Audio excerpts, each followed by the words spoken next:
Ada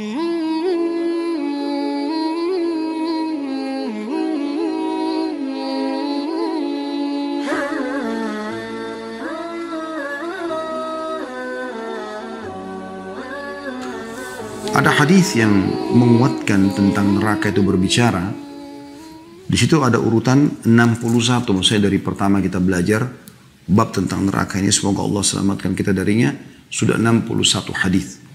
Yang berbunyi Abu Hurairah radhiyallahu anhu meriwayatkan sabda Rasulullah sallallahu alaihi wasallam, "Yakhruju 'unuqun minan nari yaumal qiyamah, laha 'ainani tubsiran wa udhunani tasma'an." ولسان ينطق يقول إني وكلت بثلاثة بكل جبار عنيد وبكل من دعا مع الله إلها آخر وبالمصورين. Artinya leher neraka keluar pada hari kiamat. Jadi dia makhluk, dia punya leher. Keluar lehernya yang memiliki dua mata yang dapat melihat, dua telinga yang dapat mendengar, dan lisan yang dapat berbicara. Jadi ada dua matanya, ada dua telinganya, dan ada lisannya bisa berbicara. Ia mengatakan, jadi pada saat dia lagi menyiksa orang-orang yang di dalamnya, maka dia pun mengeluarkan lehernya, kemudian berbicara dan memperdengarkan suara itu kepada penghuni neraka. Na'udzubillah, semoga Allah selamatkan kita dari neraka ini. Kata dia, sesungguhnya aku ditugaskan kepada 3 golongan. Maksudnya yang paling banyak mendapatkan siksaan di dalamku adalah 3 golongan ini. Yang pertama adalah kepada setiap orang yang sombong lagi menentang. Sombong ini menolak kebenaran, ya. Lalu menentangnya. Ada orang, dia belum beriman, atau dia masih bermaksiat karena belum sampai padanya peringatan. Dan pada saat sampai padanya peringatan, dia berhenti. Dia beriman dari kekufurannya ataupun dia berhenti dari kemaksiatannya. Tapi ada orang tidak. Dinasehatin pun malah dia marah, malah dia memusuhi orang yang menasehatinya. Maka ini masuk dalam bab sombong. Ya. Semoga Allah selamatkan kita dari sifat seperti ini. Dan kesombongan yang paling berat adalah menolak Allah subhanahu wa ta'ala sebagai Tuhan. Menolak perintah Allah subhanahu wa ta'ala. Bagaimana iblis menolak untuk sujud kepada Adam yang merupakan perintah Allah subhanahu wa ta'ala. Bukan karena Adam ya, tapi perintah Allah subhanahu wa ta'ala. Dan Allah murka pada saat itu kemudian mengusir iblis. Dan dilaknat sampai hari kiamat serta dipastikan akan kekal dalam api neraka. Maka ulama mengatakan maksiat pertama yang dimaksiati Allah subhanahu wa ta'ala adalah sombong. Dan harus hati-hati dari sifat ini teman-teman sekalian.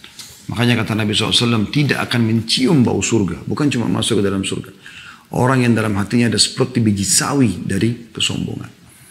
Kalau Allah SWT memberikan kepada anda sepatu baru, baju baru, celana baru, mobil, rumah, segala macam. Ataupun kelebihan fisik, paras wajah, poster tubuh, warna kulit, rambut, segala macam hal. Allah SWT berikan yang bagus-bagus semuanya. Syukuri. Kita nikmati dan kita syukuri. Bukan justru kita jadikan sebagai ajang kesombongan. Menganggap remeh orang lain, menghina orang lain. Itu nggak boleh. Dan ini menjadi penyebab dosa besar. Ya, dosa besar ini. Karena memang dilarang dalam agama kita. Dan ini kelompok yang paling disiksa pertama dalam neraka. Orang yang sombong juga menentang. Kelompok yang kedua adalah kepada setiap orang yang menyeru sesembahan selain Allah. Musyrik. Ya. Musyrik. Dia menyekutukan Allah subhanahu wa ta'ala bersama Allah subhanahu wa ta'ala.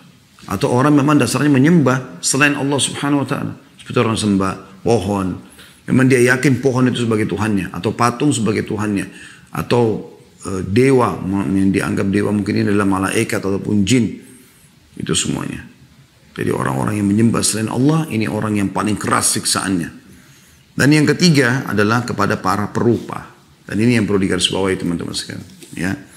Hadis ini riwayat Tirmidzi jilid 4 halaman 103 dan hadis ini dinilai hasan sahih.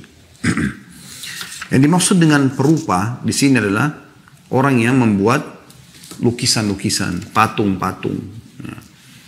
Terutama kalau manusia, jin, malaikat yang digambarkan hewan-hewan, ini semua tidak boleh. Tapi kalau dia melukis misalnya pemandangan, langit, ya, lautan, atau dia menggambar mobil, building, itu nggak ada masalah. Ya. Tapi kalau sudah makhluk hidup, maka nggak boleh. Dan ini dilarang dalam Islam. Ini berupa sangat berat dan banyak hadis yang menyebutkan tentang ancaman-ancaman buat mereka. Di antaranya sabda Nabi SAW, nanti Allah akan menyuruh pada hari kiamat dia memberikan ruh apa yang dia serupakan itu, dia ciptakan itu, dia buat. Dan dia tidak akan mampu, lalu Allah akan berikan ruh lalu menyiksanya di neraka, menyiksa orang tersebut di neraka. Bahkan dikatakan orang yang paling berat siksaannya hari kiamat adalah al-musawwirun, termasuk orang-orang yang banyak jadi perupah ini. Oleh karena itu profesi ini teman-teman tidak boleh ditekuni kalau kepada makhluk hidup. Ya.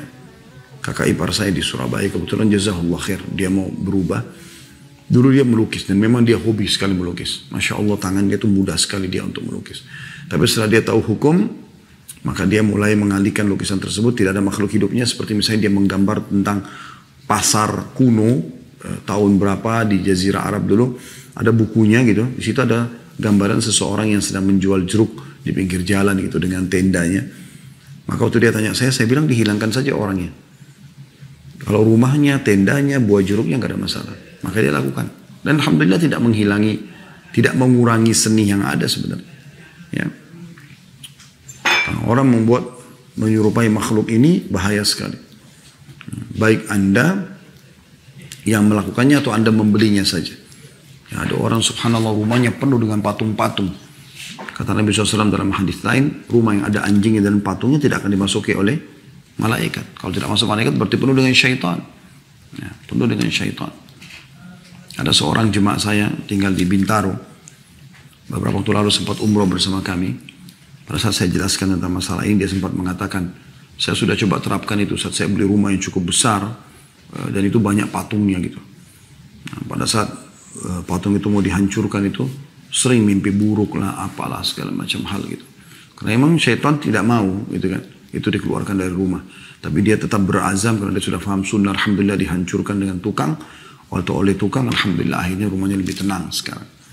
Ya, begitu juga teman-teman yang sering kesurupan, ketindian, atau orang yang disihir akan lebih lama karena adanya patung-patung ini.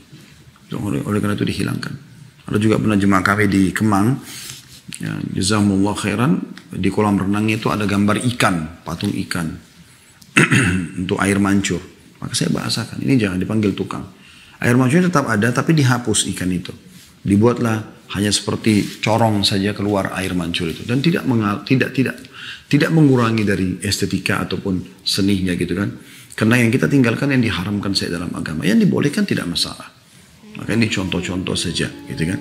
Nah ini harus hati-hati sekali teman-teman sekalian, karena akan membuka pintu-pintu permasalahan bagi seseorang yang tidak paham masalah ini. Karena saya lihat seperti sebuah prestasi ya, kalau di rumah itu ada kolam ikan, terus ada patung burungnya, ada angsa, terus kemudian di taman ada ini, ada itu, ada patung harimau dan segala macam hal gitu kan. Itu semua dianggap seperti sebuah kemajuan atau modern atau simbol kekayaan. Ini keliru. Jadi harus Anda keluar dari belenggu itu. Semua diharamkan dalam agama, tidak ada yang Anda letakkan atau Anda kerjakan karena Anda tahu itu haram dalam agama Islam. Ya, supaya terhindari dari siksaan seperti ini, karena ini siksaannya luar biasa. Termasuk orang yang paling berat siksaannya pada hari kiamat. Begitu juga dengan masalah lukisan-lukisan ya. Jadi kalau lukisan juga hindari teman-teman. Saya juga ada orang, karena dia entah mungkin karena apa namanya desakan-desakan kekayaannya, karena dianggap kaya maka kayaknya nggak pas kalau dia nggak dilukis sama istrinya sama anaknya gitu. Yang lebih ringan adalah foto. Foto itu masih ada yang membahasakan tidak masalah, tapi kalau sudah lukisan, ini sudah umumnya pendapat ulama melarangnya. Foto pun itu teman-teman dianjurkan agar jangan dipajang. Tapi kalau kita punya foto-foto, kita bisa simpan di galeri kita simpan di album, taruh di laci. Jangan dipajang, karena memajang ini tetap kena hadis Nabi SAW tentang malaikat tidak masuk ke dalam rumah. Ya.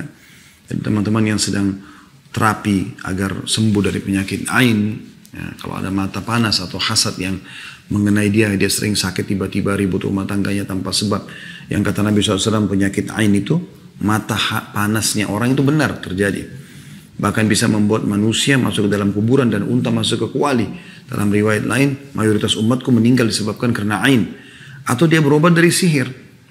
Maka ini akan sulit sekali dia sembuh selama masih ada patung-patung atau gambar-gambar yang dipajang di rumahnya. Maka dia harus keluarkan semua itu.